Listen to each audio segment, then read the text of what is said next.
and welcome to the Late Show with me. So, usually I'd have my jingle, going, and I'd have my man saying my name and coming from London and da da da da. You know how it goes if you do listen to Teachers Talk Radio. But of course, none of that this evening. So you are going to have me as a suitable substitute. But as we usually say, the slogan is tune in and talk it out. If you are listening or you're listening back, please do connect with us. Hello to Tanisha. Yes, good evening. And hello, Leanne, one of our wonderful co-hosts on the Teachers Talk Radio.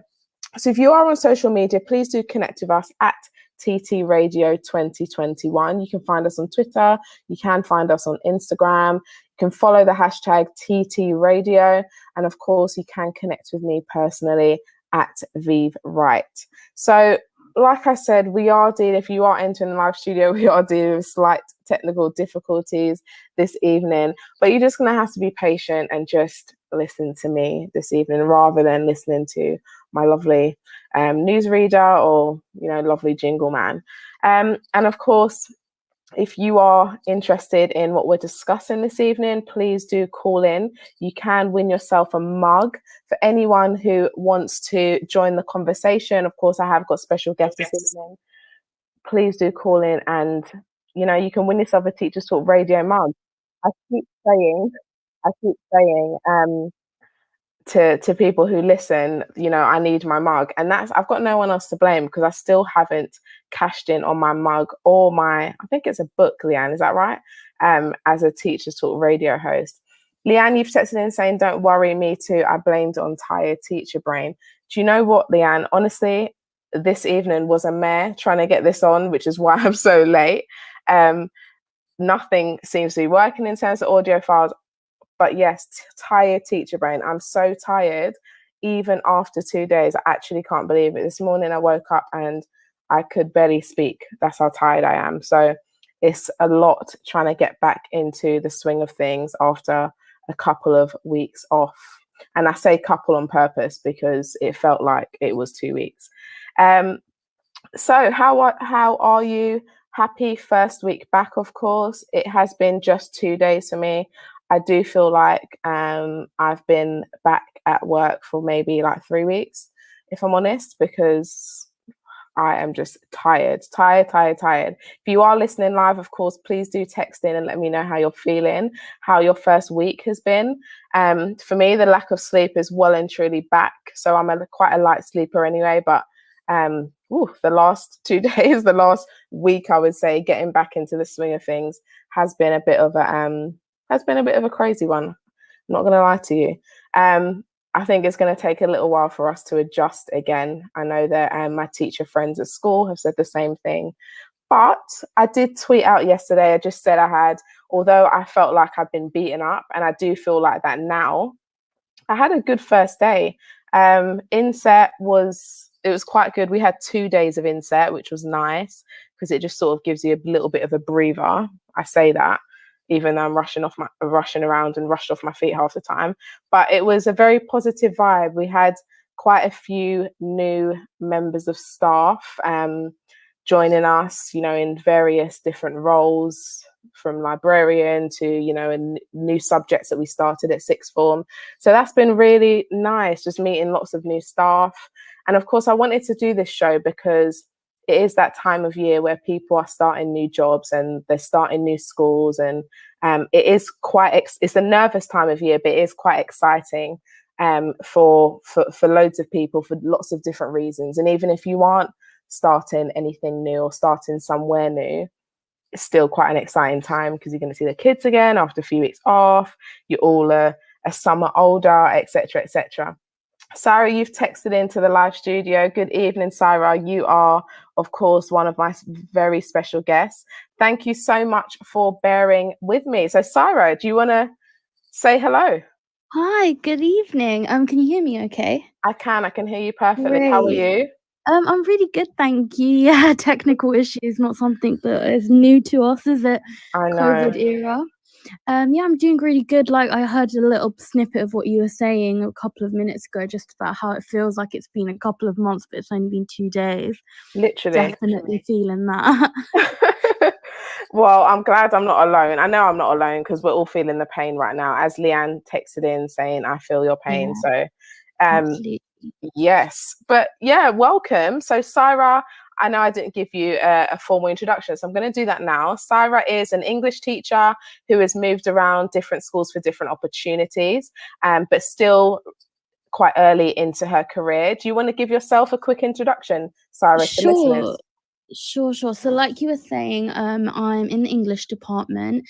And yeah, it's just been sort of a crazy start to my career. I'm about to start my 4th year of teaching.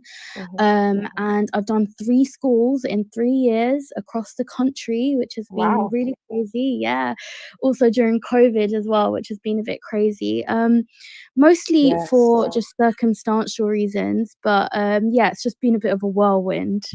I can imagine. I sort of I really do commend all the staff that have started new schools during the last 18 months because I can imagine it's just been Mm. crazy. And up and down the country too. That's really exciting. Yeah, so I started off sort of like South London, which I think from your lovely South London accent, I feel like that's where you're from. Of course, Um, South London. so yeah, I grew up in South London and I started teaching there and training there. And then I moved actually down to the coast Wow. for my 2nd year in teaching. Yeah, that was just because my family were moving down, went with them. And then I went all the way up to Hull last year in Yorkshire. Which Oh, was that is so yeah, far. And I know ye because some of my family live up in Yorkshire, so I know how far it is. That's a big yeah, change. very big change, especially during COVID and, just, like, the groups of kids, the demographics, the safeguarding concerns change every Yeah, time. yeah. So yeah, definitely has been a roller coaster, That's but huge. I'm really glad now to be back in London. Not that the other places were awful, but I did miss it. Nice. Yeah, I can imagine the context is just so different being in such different landscapes. I mean, going from London to the coast, I'm sure was a bit of a culture shock, and then again Yeah, all the way up to North England. So, yeah. I mean, it's clear that you've had a journey at different schools. What has been your big change for September 2021 then? So I think the biggest thing is I'm now sort of in charge of like there's PGC students coming into my lessons and taking over some of my classes. So it's the first time I'm sort of experiencing any type of like seniority, I guess, Yeah. which is crazy to me because I still feel like I'm in my first year at times. Honestly, but yeah, so I think that's the biggest thing for me, just like having that trust from the department, which feels really great. That's really, really exciting. I know that taking on sort of new teachers and trainee teachers is actually a really big role, and it's so important, Yeah. as we know, and especially with all the changes that's happened this year with the ECT now and everything else. So, before you started doing this, what had been your journey in terms of your teaching roles up until this point? So I didn't ever before I actually qualified, I was always interested in teaching, but never actually did any work in a school. Yeah. I went really traditional and just, did my degree and sort of streamlined through PGCE. And then in the past 3 years, I've pretty much just been a teacher of English and taken on like voluntary roles in enrichment and things like that Mm. throughout the years. But it took a really big halt with COVID. And then I became the tech person for a while. Oh, wow. I don't know if that just comes with like perhaps being maybe one of the younger members of the department when you're in a department that doesn't necessarily have too many new staff members, and there's a lot of teachers that have been there for years and years. They're used to just teaching paper based and then Yeah. catching them up. Or I'm not really sure how I got into that techie role, but yeah, it happened. And yeah, it's helpful for me now because I've picked up on lots of skills. But I find that when you're sort of allocated just teacher of whatever subject, Yeah, you tend to fall into all these other things anyway, of just course. organically. And you know, it's true what they say, you know, a teacher is a social worker, a cook, a A therapist. mentor, a nurse, Yeah. and everything. Yeah, everything. So yeah, nothing formal other than teacher of English, but Yeah, definitely stumbled into different routes. And now that I am sort of settling and looking long term, definitely looking at pastoral roles possibly, and exploring that a little bit. of course. I think, like you said, we just wear so many different hats anyway. And it's really about having the time and space to think about where your interests lie. Is that in like a pastoral role, as you've said? Is it more academic? Is it training new staff? There's just so many different avenues, isn't there, with teaching? Yeah. Yeah, and you know, people who don't teach, they ask, you know, how can you teach the same lesson over and over again? Doesn't it get boring? Yeah, Teachers that are in it for, you know, decades, but it just doesn't because of that, because there's always opportunities to change your path. And it's just pretty absolutely. endless, which is what makes it exciting as well. It is. It is exciting. I think this is why particularly this time of year is very exciting, because there's just so much that that can happen within a school year, and Yeah. so many changes that can take place, and you just never know where you'll be the next year ahead. And so Mhm. you did lots of moving about. How and why did you decide to move schools, and how come you decided to move, that many times? Because we hear about teachers that are in places for years. I guess it's less common now, but Yeah. teachers in places for 10 years, 15 years. I mean, I've been at my place for this is my 7th year now. Yeah. But sort of, yeah, what was your sort of, Yeah, well, what I would say is that I was really anxious of getting stuck or too comfortable, right from the get-go, just because I did want to experience different schools and areas, mm, as much as I could. But to be honest, a lot of it was just circumstantial in my personal life. So just a house move meant that in my NQT year, from the October half term, I was commuting from the coast to South London, which yeah, was crazy in an NQT. I was spending like 3 mm, hours a day in the car. that's such a And that lot. just, I can't yeah. imagine commuting that long. I can't. I Yeah, really can't. it wasn't sustainable at all for that.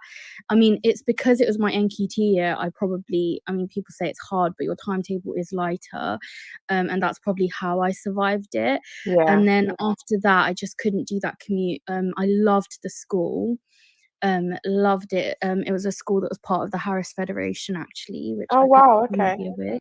Yep. Yeah, so, yeah, absolutely loved the school, and the department, was completely heartbroken to leave, and I think if circumstances hadn't arisen like that, I Mm, perhaps would still be there and would be in the same place. But yeah, sort of just took it in my stride, explored, came to the coast, and it's completely different culture, completely different set of kids. of The, course. racial diversity was, like, just gone, once you go near the coast, and as, you know, a teacher and a woman of color, and, you know, I'm very visibly Muslim as well because I wear a headscarf, Mm, that was something that was a culture shock for me, for sure. Um, yeah. and I'd never been in the context of, like, a school and had to deal with that, so that was a challenge. Yeah. Um but yeah, so, and then the whole move actually was, again, it was a personal life decision. I'd gotten married and, well, I'm still married. I got married, and Congratulations. thank you. And, my now husband, he had 1 year left in his degree in Hull. And we just decided, I mean, since most of it was lockdown anyway, there was Mm, no point in trying to do a year apart. For the first year of marriage, everyone says it's hard. So, yeah, I went up there, and he finished his degree, and that was a whole other ball game. wow. Yeah.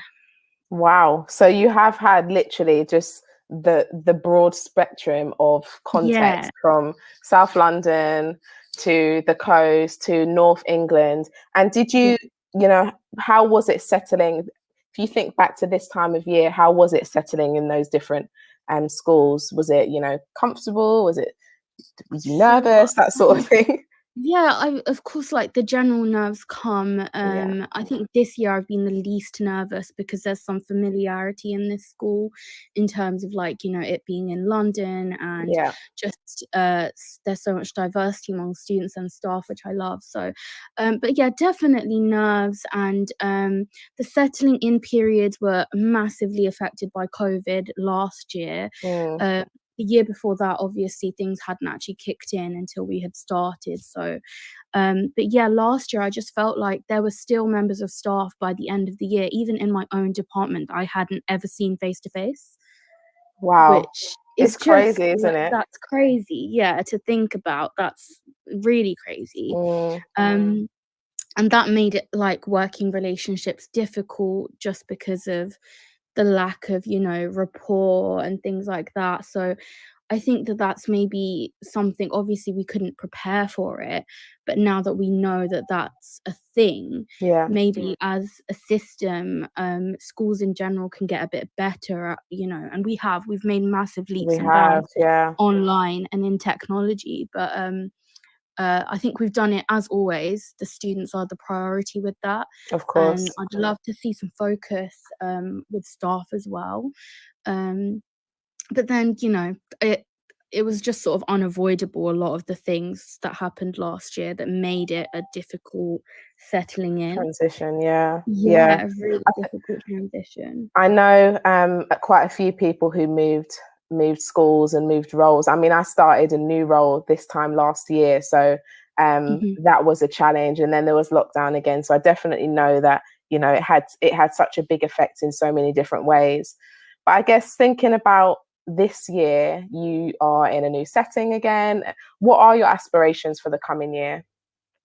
I think that, if you asked me this and coronavirus hadn't happened, Mm, I'd probably be looking to, perhaps in the next year or so, move up into a more senior role, yeah, or maybe even make the decision to go into more of a pastoral role away from the academic roles a little bit, because that's something I've always been interested in. But I think for now, what I'd really love to do is just settle into a school and really just be a part of the fabric of the of school, course. because feeling like you're not, and having coronavirus interrupt the year so often, it makes the job so much harder, because I always say that, if the kids are challenging, you can always deal with it if you've got a really supportive staff.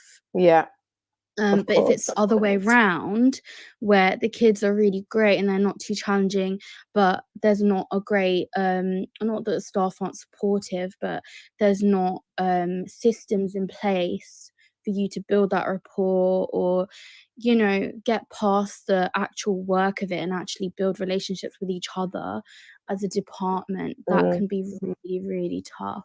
Yeah, most definitely. I think it's nice again for us to be all sort of back together in the same rooms. I mean, it's Yeah. literally the first time we've had, staff meeting within the same area. With So everyone, yeah. yeah, I mean, it's yeah. freezing because all the windows are open Oh and all the my doors goodness. are I know, open. I spent the whole day cold yesterday. Yeah. Cold, cold, cold. Yeah, yesterday I made the mistake of not wearing enough layers, and today I just went in with a jumper, a cardigan, everything, just Yes. ready.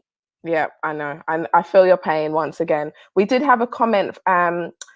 Leanne texted in, she just said, I once heard that just because you've read the Gruffalo to a million kids doesn't mean the children have heard it loads of times. And I think that was in relation to us saying, that we do, teaching is just not the same, even though it Yeah, might feel like we do the same things, the outcomes are completely different, aren't exactly.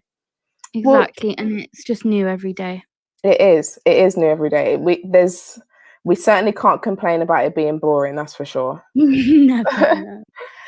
Sarah, it's been great having you on. Thank you so much for giving up your Thank part of your Thursday you. evening to share your journey with us. Of course, thank you so much, and have a good rest of your show. Have a good rest of the evening, Sarah. If you do want us and the listeners to follow you on social media, please do text in your handles and yeah, go and enjoy the rest of your evening. Thank you Sure, so thank much. you. Bye. Bye. So, listeners, that was Syra. She had, as you can see, she's had quite a colourful start to her career. And, you know, like she said, although she moved around and she's been to several different places, those are different opportunities, aren't they? And sometimes you've just got to grab that opportunity regardless of the doubt. So I'm really, really grateful to her. And actually, it gives me lots of food for thought. Because, you know, we will think about what our next steps are, what the next stage is, and so on. So thank you, Syra, for joining us. Of course, we are discussing, for those of you who are just joining the live studio, we are discussing, well, we've had a little chat about the first week back. It has been the first 2 days back for me and for a lot of teachers. And we're talking about new roles, new schools, and aspirations for the coming year. Tanisha has texted in saying the first week is going great, but juggling childcare as my boys are back at school on Monday and it's difficult arranging childcare as both are autistic. My school is brilliant and supportive. For those of you who maybe are familiar with me saying Tanisha is Mellow Pasco on social media, on Twitter. She is an autism advocate as both a mum and a teacher, and she's doing some amazing things. She's also got a book out for young children based on sort of her life and her boy's life, Jaden. So please do, if you know, go and follow her. She's fantastic. Thank you to DKI9 who texted in saying thank you, Syra. Yes, echo that. And Leanne, one of our amazing co-hosts, texting, it's good to move around sometimes. We can get stuck in our ways, I think, if we stay too long. I definitely agree with you, and I definitely think about my next steps, Leanne. Just like I said, I have been there for 7 years now. So, well, this is my 7th year. So, yeah, you know, you always think about what is next, even if you're not ready at that particular time. But for those of you who did join later, you'll notice that it's very quiet in the live studio today because I don't have any jingles. I don't have any audio. I don't even have the news. Like, it's literally just me. So you're going to hear my voice quite a lot. I'm sorry, not sorry, but it doesn't work. The one thing that I can give you, I say one, we have quite a few. I've got some audio effects that are working. So if you are in the live studio, give yourself a round of applause.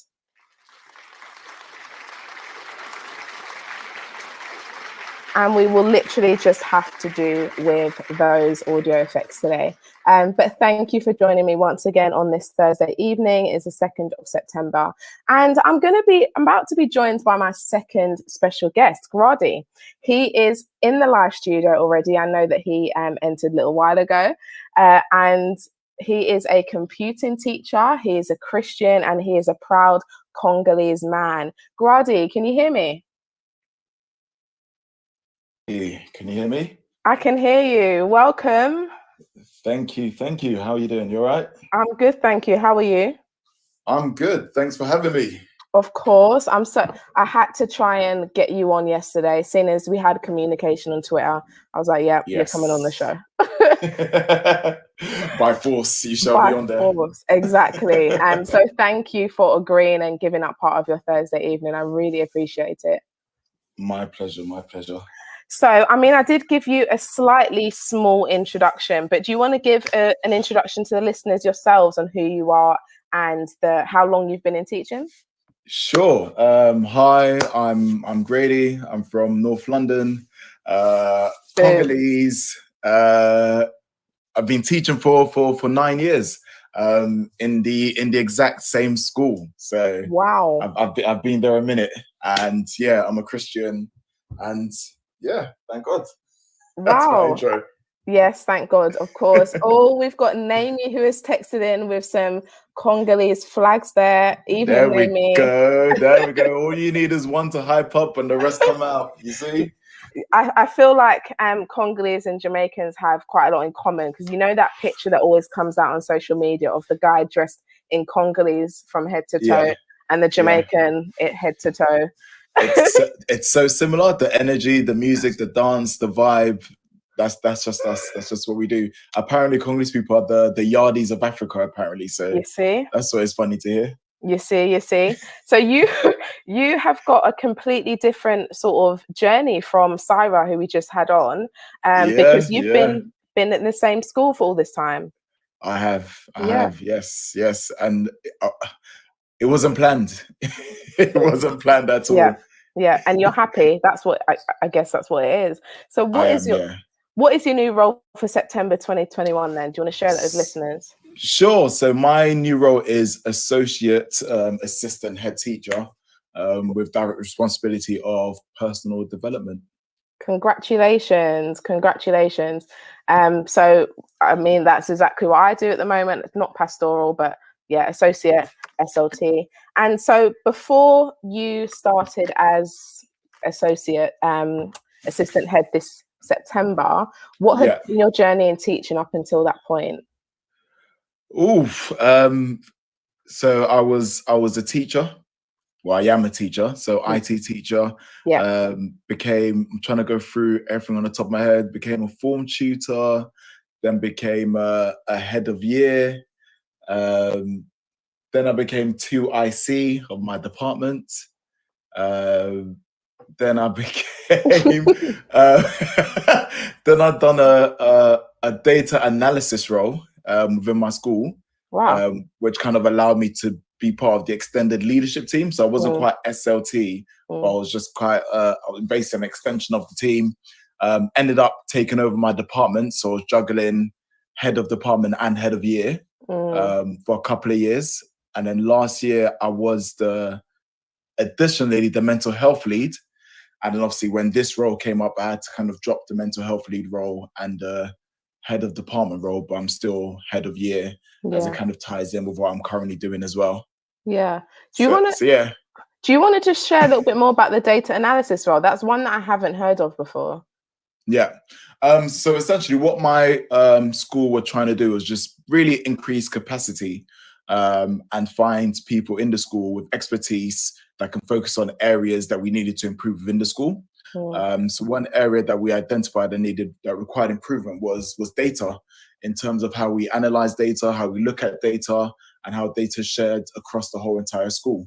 Yeah. So the job was advertised. I went for it, and essentially all it was me looking at headline data, looking at grading data across the school, especially GCSE and A level, as well as behavior data across the school as well, analyzing patterns, or identifying patterns, analyzing them, and then presenting it to SLT, and just giving suggestions as to how we can improve areas of weakness and strengthen them and push the school forward.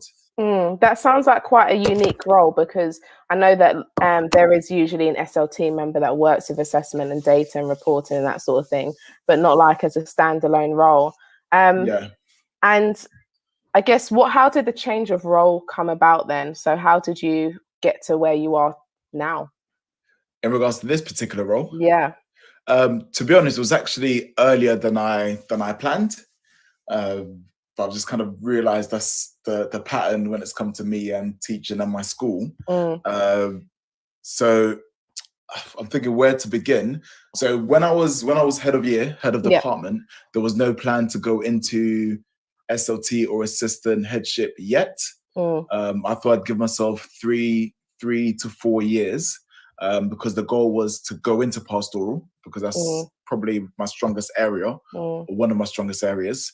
But I wanted to kind of have a few more years being a head of year before I go into that next step. And I thought another cycle with another cohort, getting them from when they're year 7, year 8 up to year 11 would be the best thing for me. But what ended up happening is last year, my school were advertising an assistant headship post that seemed really up my street, mainly because a lot of the responsibilities were things that I had either already done or was currently doing. So I even had kind of colleagues asking me whether I'm going to go for it or not. Ended up going for it. I didn't get it, but it definitely sparked that hunger to move up and to step up. That's what happens. You got the taste. This was it, because I think prior to that, because I kind of made it clear to my head that I was aspiring for senior leadership. She was sending me on different CPD opportunities to learn about it. So I was definitely building up my understanding of the role. But yet there was still no intention of moving up until that opportunity came. Didn't get it. But as you said, it built up that hunger, built up that desire. So I definitely started looking for other opportunities, and then this one came along. Well, I might as well go for it because again, it was up my street and it ticked off things I had already done in the past. And thankfully, I got it.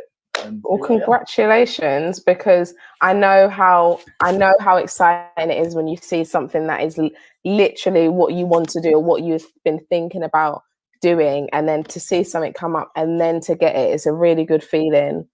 It was funny because when the ad came, I didn't want to go for it because I had flashbacks from the last one last year, and I remember going for it, spending all these hours preparing, putting in my all, and not getting it. So when I saw this new ad, I just thought, do I really want to go through that process all over again and put myself out there only to potentially get rejected? But I suppose the idea of not trying was worse than trying and getting rejected. And it's only really after I had my interview that it kind of hit me that it's now done. And I now need to kind of wait for the results. And I think that's when I started feeling a bit anxious as to what happens if I don't get it, considering I already had staff members coming up to me telling me, encouraging me to go for it because it literally was what I have done in the school. So I think it was the idea of going back to work. Everyone asked me, how did you not get it? And even me saying, even I don't know. I don't know how I didn't get it. It's awkward. So thankfully, I didn't have to go through that. Well, yeah, like I said, big congratulations. So you are in charge of, was that personal development? Do you want to tell us a little bit more about that? Yes. So my specific remit is looking at kind of rewards and sanctions within the school, behavior, and just finding ways to be able to develop the characteristics of the students to improve behavior across the school and just kind of improve their development as well, especially as they kind of aim towards later life. That also ties in with working with staff members, training them in behavior management strategies, training them in restorative practice, and yeah, just kind of moving us towards fewer sanctions and more rewards across the school. Sounds really exciting. Something that you can put your stamp on, I guess. It is. I think that's what I'm definitely looking forward to. I think when you've been teaching for a while and you identify your strengths and things that you're good at, you kind of naturally want to share those things with others. Just that kind of idea of, if I can do it, I can help others do it as well. And if we could all do it together and be consistent in it, we can move the school forward. So that's the hope. I like that. I'm just going to put a cheering on. Thank you, live audience. Thank you, live audience. Thank you. We try. See, they're going crazy in the live studio. They're so enthusiastic. I think there's a few Congolese people in there. That's probably why. You see? That's probably naming. That's probably naming. So, what are your aspirations for the coming year then? To be honest, it's just to do a really good job, and to even just exceed my own expectations. But at the same time as well, just to kind of extend my remit. There are other areas in the school that tie in pretty nicely with what I'm currently doing. So I'd like to get those under my belt. And a lot of those are related to kind of pastoral care and behavior as well. But one advice I did get from my line manager is to also to kind of look out. Can you hear me? Have I lost? Hello? Ready? Can you hear me? Oh, I can hear you now. Yep. Can you hear me? Am I here? Hello? I hope it's not me. Hello, can you hear me?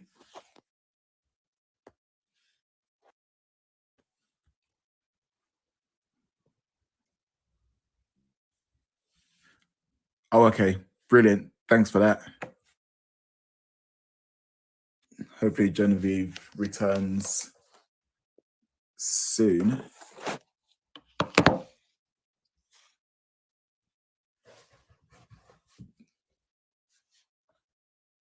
All right, so I'm not sure if she can hear us or type us, but I suppose what I'll do is I'll just answer her question. And for those listening, if you want to throw out any questions towards me as well, feel free to do so. I'm not hijacking her show, but better for me to answer than to just sit for all of us to sit here in silence. So yeah, so my aspirations, guys, is just to, generally just do a really good job. I mean, I want to say exceed expectations, but I think expectations are already pretty high. So yeah, just meet all my targets, do a good job, try extending my remit at the same time.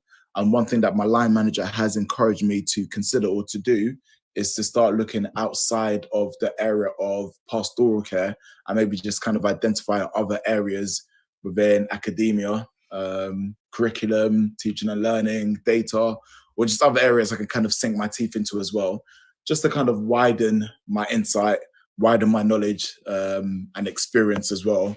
And I suppose, just kind of open up myself to more opportunities. But this year, the initial primary focus is definitely just to tick off my targets and start with that.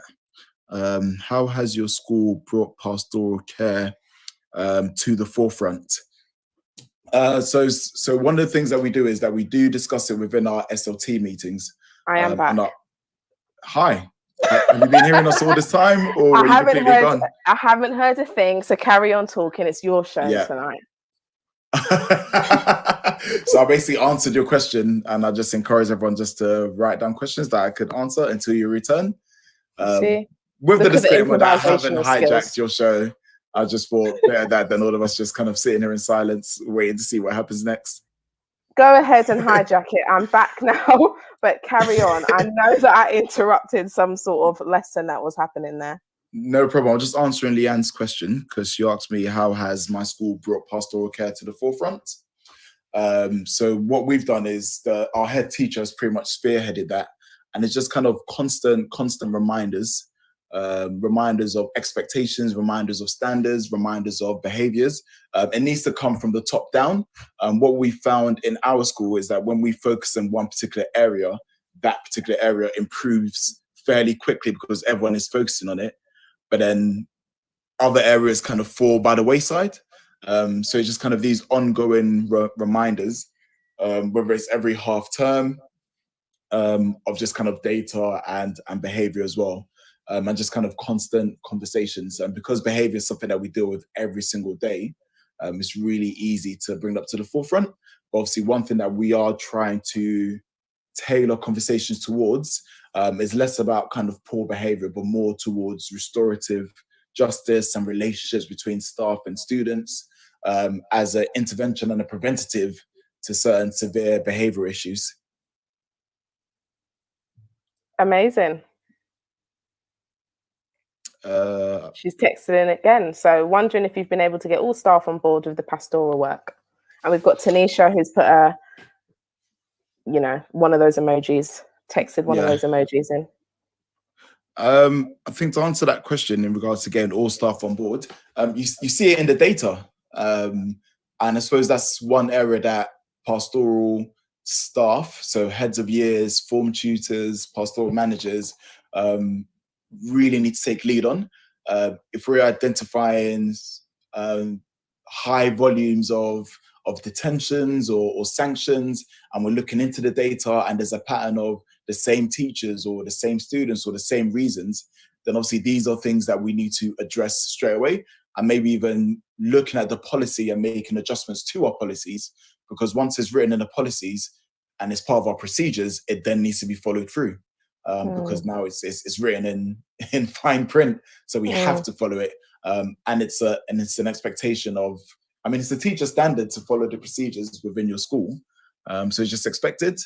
And obviously these are conversations that should be happening in departments, in meetings, but really and truly for that to actually occur, the head teacher needs to push it forward, and the SLT team need to back it as well, so that they can kind of drip feed it down to middle leadership, who could then drip feed it down to the staff in their departments. Yeah, we had something similar today in Inset. We had our behaviour for learning policy, which was revised, and it's all about buy-in from the teachers, isn't it? We have to make sure that we are buying into it in order for the kids to do the same.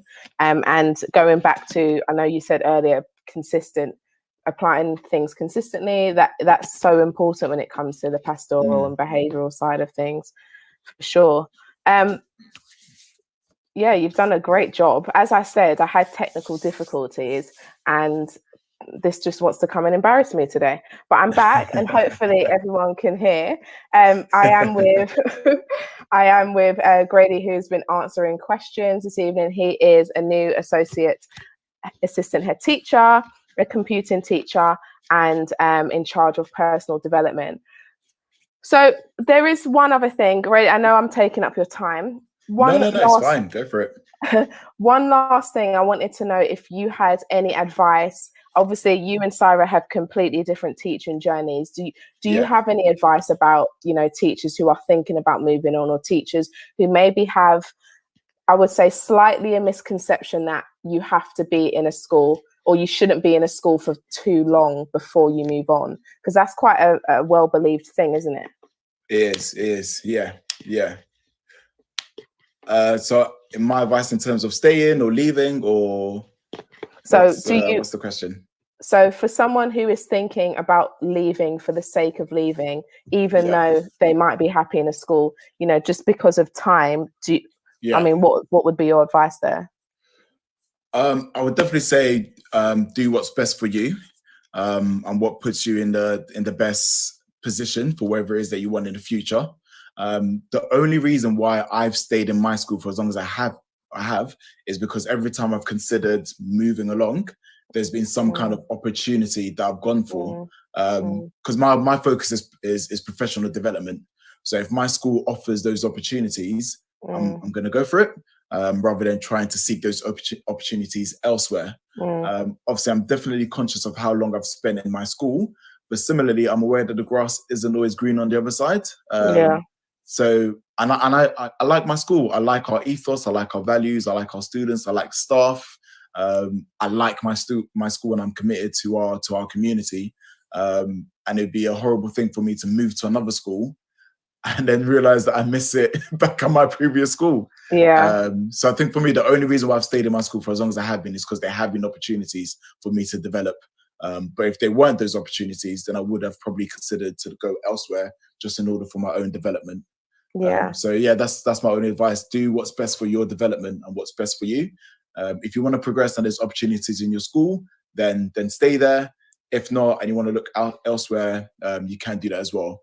But at least one benefit about staying in your school in a new role is there's grace for you to make mistakes, because you already kind of built that comfort and that foundation, so you can still develop within the new role before you kind of take a horizontal shift onto another school, rather than taking the risk of jumping to another school in a completely new role and then kind of having that anxiety of new school, new role, new expectations, and everything that comes with it as well. So just really doing what's best for you.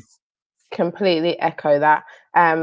Thank you so much for everything that you have said this evening, and thank you for taking over the show and taking over the live studio when technical difficulties wanted to let me down. We have got a surprise caller.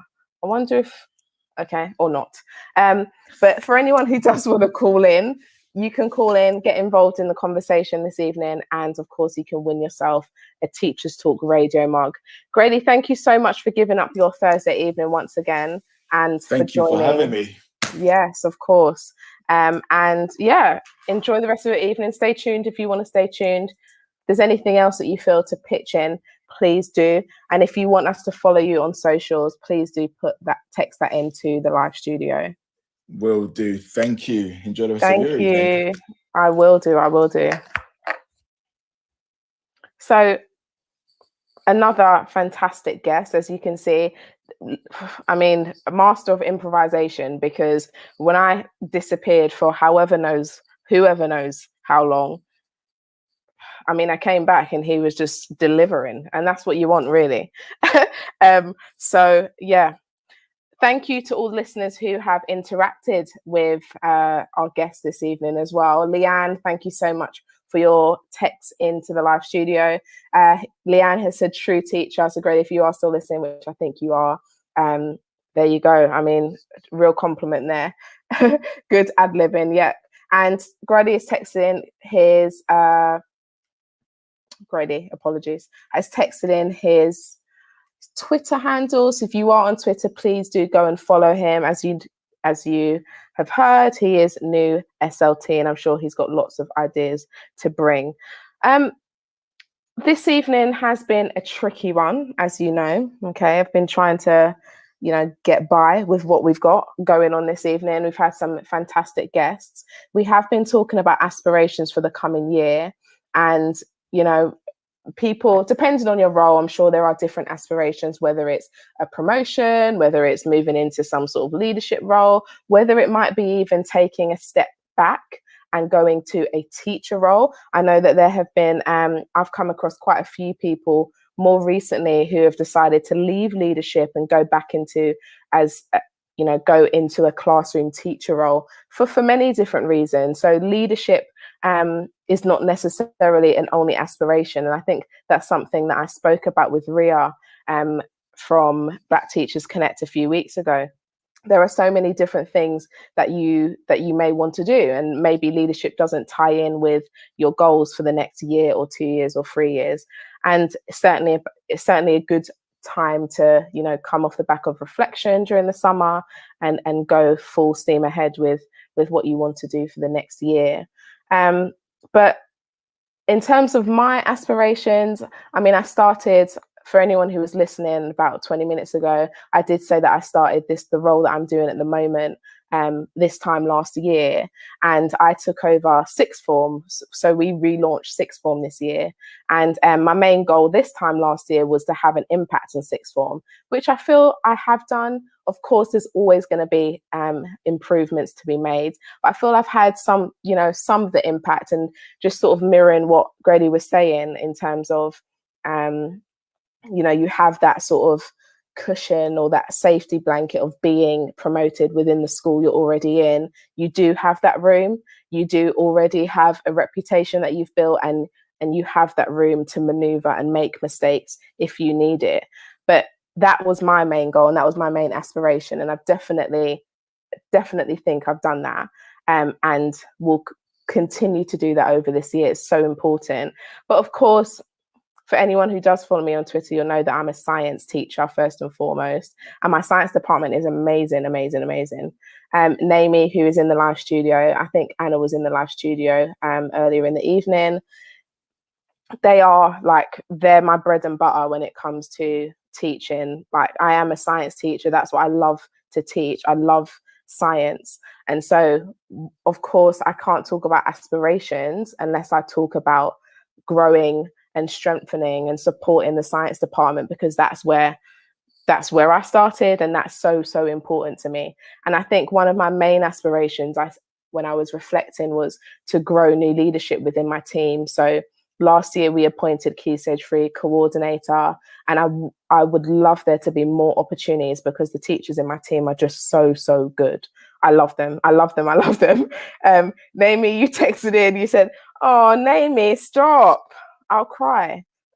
Naomi is a science teacher on my team, and she's a fantastic subject specialist, so good, and a sixth form teacher, a Key Stage 4 teacher. So that's really one of my main goals, to be able to grow the leadership within the team and grow them as practitioners, because they've just got such a great future in teaching, for sure.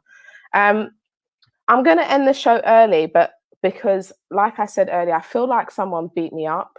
Like, I'm not even joking. I feel okay. So I'm not doing a full 9:30 show this evening. But before we do end, there was Leanne, are you calling in? I hope that's a proper call. Leanne? Hello. Hi, Leanne. Hi. How are you? I'm good. About as brain dead as you. This is literally it. Like, we are trying to cope right now. Honestly, only teachers could do this. I'm telling you. No, I was just listening to aspirations for the year, and I'm in primary, so we move around year groups quite a bit, or I do. I don't know if we do, but I know I do. Yeah. I think my leadership teams think I like a challenge. I don't know why. You're up to the challenge, Leanne. You see, when you're good, you're good. Well, yeah. Maybe I should tell myself that a bit more. And so basically last year I was teaching year 6, 10 and 11 year olds, and this year I am teaching reception, 4 and 5-year-olds. Oh my goodness. So how does that even work? I don't know. So that brings me around to my aspiration.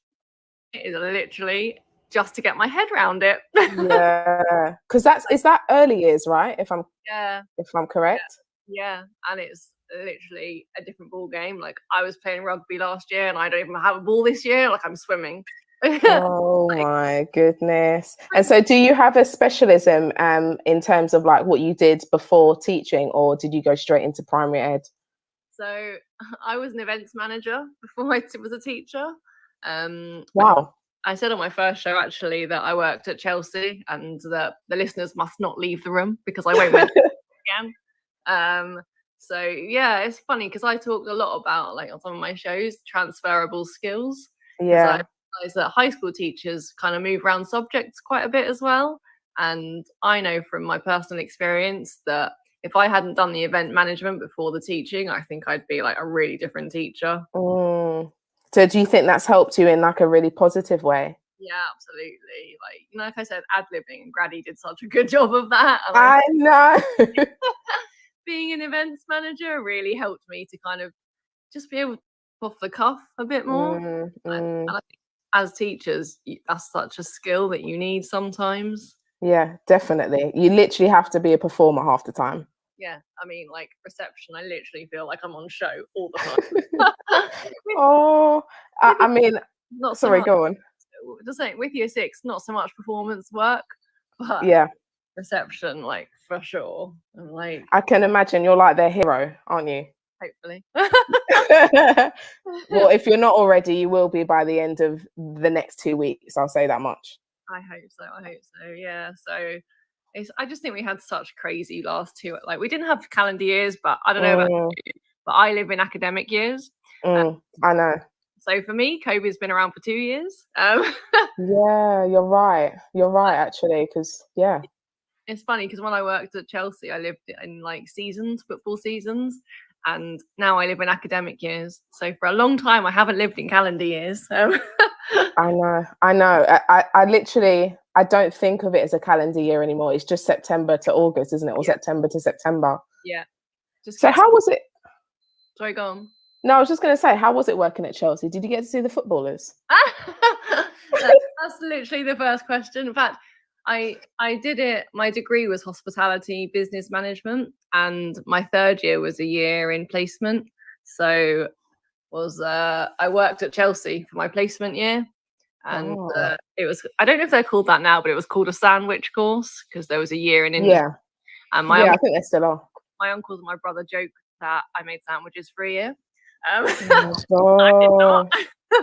So I worked at the stadium, so we didn't see players a lot of the time because they don't train at the stadium, but I moved to the training ground for a couple of months when we started a new contract. So I met a couple of players. Yeah. In fact, when I was in year 1, I did Challenge Club in year 5, and I was telling the kids about like what I'd done previously. I was a manager at Chelsea Football Club, and one of the kids, wow, did you know Miss Lax was the manager at Chelsea? That's literally a story. That's the thing when you come from a different career, I guess you have all this history. And it's so exciting because, well, I'm sure kids in primary school are even more excited and infused by all those things than they are at secondary. But yeah, it's so cool. Yeah. I mean, I don't know if it would work in secondary, but when I go on trips with the kids in primary, with year 6, it's easier to have kind of adultish conversation. I guess in high school, it's probably similar. But like, if you go on a trip with year 1, you can't really have like an adult conversation. So I usually tell them that on the weekends I'm a mermaid. And it gets them to ask questions, which I imagine is an English objective. So, and it kills time. So, oh my gosh. I was an event manager, and I'm a unicorn and a mermaid. So you're just everything, really. You're just everything. You're a bit of everything. As teachers, we are mostly jack of all trades, aren't we? So definitely, especially at primary, especially. I just think like the young kids, the young reception, year 1, year 2 age, they are so cute. but I don't think I could do more than like a week. That was too much. So I'm very in awe of primary school teachers. I mean, I had when my year sixes, I only had 18 because they split 2 classes into 3 because they'd missed so much in lockdown. And I really miss them now, and I've moved schools as well. So but I had one kid who was kind of like lovely child, really nice child, but a bit of a grump sometimes. I think you get that in year 6. And this morning when the kids were being dropped off, I had one child that was not too happy to be dropped off. Know about it. So I got home and I texted my old TA and I was like, I just want to let you know that I miss, like, you know, the child I'm talking about from year 6. I missed him today. Oh, bless. I don't know how good you got it with some of your kids till you change year groups. Yeah, and until you're somewhere completely different as well, even more so. Yeah. So what's your one aspiration for the coming year, Leanne? Oh, like I said, early years is just so different, and you know, each day I sit and think, oh my god, what am I doing? I didn't do anything right. I have like little victories, and I kind of just want to remember the little victories because I'm really hard on myself as a teacher. And I think I'm almost too reflective. Like, I know it's a teacher standard to be reflective, but sometimes I think I'm too reflective. Yes, I know what you mean. Sometimes you just think back and there's like a little cringy moment and you've thought about something, you just cringe. Yeah, I'm like, today I was terrible. Actually, like, there's little things. So we teach little people. It's never all going to go correctly. Exactly. You're doing an amazing job. I'm absolutely sure. You also had a text in from Grady who said Leanne's energy is infectious. Sounds like a fun teacher. Fun in capital letters. Thanks, Grady. I'm impressed that I still have energy in the tank today. So, yeah. But yeah, I think it's been such a crazy 2 academic years, and I think all of us kind of just have to get our heads around the next year and how to go forward from, you know, what we have in the children. Yeah, it's going to be another culture shock, but we'll get there. We'll get there at some point. Yeah, definitely. Yeah, so good luck to everybody for the new academic year. I think we're all going to need a bit. But, we are going to need a lot, but yes. Good luck. And Leanne, I don't think you qualify for a TTR mug. Sorry to disappoint.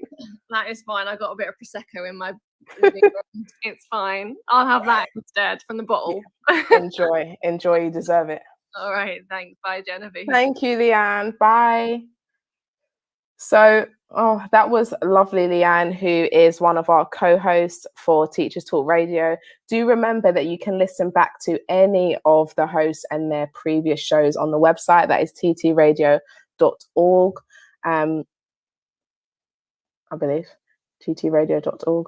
And yeah, you can listen to any of our shows back. You can also listen to us on Spotify. So thank you, Tom, who has texted in just to confirm. I always forget whether it's org.uk because, you know, some of them are like either. But yeah, you can also listen to us on Spotify. If you have a Spotify account, you can find us on there, Teachers Talk Radio.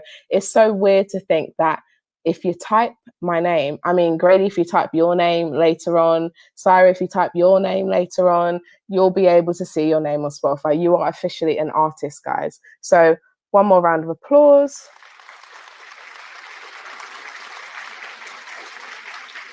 And you can find any of our hosts on there too. So the last thing I did want to say before I was talking to lovely Leanne was just about an article that I came across on TES. I think it was, when was it? A couple of days ago. And it was just talking about someone had written it, a teacher had written it about the fact that they've been in teaching 10 years and how they sort of navigate their relationship with young people now. And the fact that they was a young teacher when they started and now they're 10 years in and they don't feel so young. And I'm not that far in, but I'm close to that.